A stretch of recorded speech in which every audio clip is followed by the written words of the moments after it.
ಓಂ ಶ್ರೀ ಗುರುಭ್ಯೋ ನಮಃ. ಹರಿ ಓಂ. ಶ್ರೀಮಾತೆ ಶ್ರೀ ಶಾರದಾ ದೇವಿಯವರು ಹೇಳುತ್ತಾರೆ, ಮಂತ್ರದ ಮೂಲಕ ಶಕ್ತಿಯ ವರ್ಗಾವಣೆಯಾಗುತ್ತದೆ, ಆತ್ಮಶಕ್ತಿ ವರ್ಗಾವಣೆ ಆಗುತ್ತದೆ. ಗುರುವಿನ ಶಕ್ತಿ ಶಿಷ್ಯನಿಗೆ ಹೋಗುತ್ತದೆ, ಶಿಷ್ಯನ ಪಾಪಗಳು ಗುರುವಿಗೆ ಬರುತ್ತವೆ. ಚಿನ್ಮಯಿ ಜಗನ್ಮಾತೆ ಶಿಷ್ಯನಿಗೆ ಮಂತ್ರವನ್ನು ಕೊಡುವಾಗ ಪ್ರಜ್ಞೆಯನ್ನೂ ಕೊಡುತ್ತಾಳೆ. ಶಿಷ್ಯನ ಎಷ್ಟೋ ಜನ್ಮಗಳ ಕರ್ಮಫಲದ ಒಂದಿಷ್ಟು ಭಾಗವನ್ನು ತಾನೇ ತೆಗೆದುಕೊಳ್ಳುತ್ತಾಳೆ.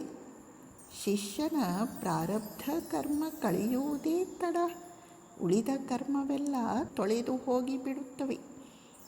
ಹೀಗೆ ಕರ್ಮಫಲವನ್ನು ಸಂಪೂರ್ಣವಾಗಿ ಇಲ್ಲವಾಗಿಸುವುದರ ಮೂಲಕ ಶಿಷ್ಯ ಜೀವನ್ಮುಕ್ತಿಗೆ ಅರ್ಹನಾಗುತ್ತಾನೆ. ಮಂತ್ರದೀಕ್ಷೆ ಕೊಟ್ಟವರೇ ನಿಜವಾದ ಗುರು. ಈ ಮಂತ್ರದಿಂದಲೇ ಕಾಲಕ್ರಮದಲ್ಲಿ ಜ್ಞಾನ, ಭಕ್ತಿ, ವಿವೇಕ, ವೈರಾಗ್ಯ ಎಲ್ಲವೂ ಬರುತ್ತವೆ.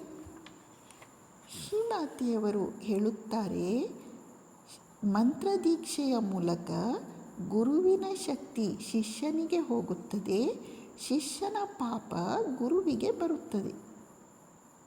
ಇನ್ನು ಜಗನ್ಮಾತೆ ಅಂದರೆ ಶ್ರೀಮಾತೆಯವರು ಶಿಷ್ಯನಿಗೆ ಮಂತ್ರದೀಕ್ಷೆ ಕೊಟ್ಟಾಗ ಎಷ್ಟೋ ಜನ್ಮಗಳ ಕರ್ಮಫಲದ ಭಾಗವನ್ನು ಅವಳು ನಾಶ ಮಾಡಿ ಹಾಕ್ತಾಳೆ.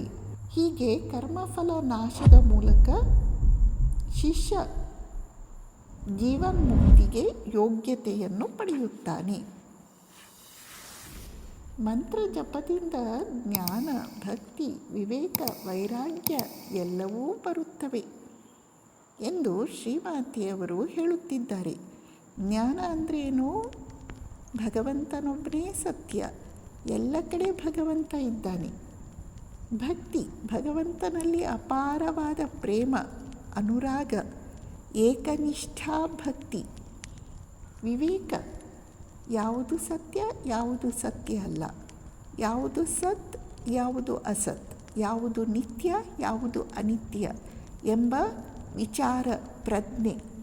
ವೈರಾಗ್ಯ, ವೈರಾಗ್ಯ ಎಂದು ಹೇಳಿದಾಗ ಭಗವಂತನೊಬ್ಬನನ್ನು ಬಿಟ್ಟು ಉಳಿದೆಲ್ಲ ವಿಷಯಗಳಲ್ಲಿ ರಾಗ ತೃಷ್ಣೆ ಇಲ್ಲದಿರುವುದು.